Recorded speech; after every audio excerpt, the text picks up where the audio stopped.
Қазақ тұз киіздің етегі неге тұйықтамаған, яғни төменгі бөлігі неге кестеленбеген?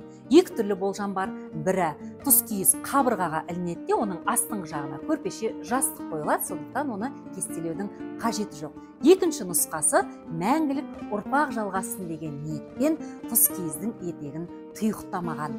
Бұл қазақша факт айдары, сондықтан біз екінші нұсқаны таңдаймыз, себебі қазақтың әрбір ырымында терең пәлсапа мен ізгі ниет жатыр.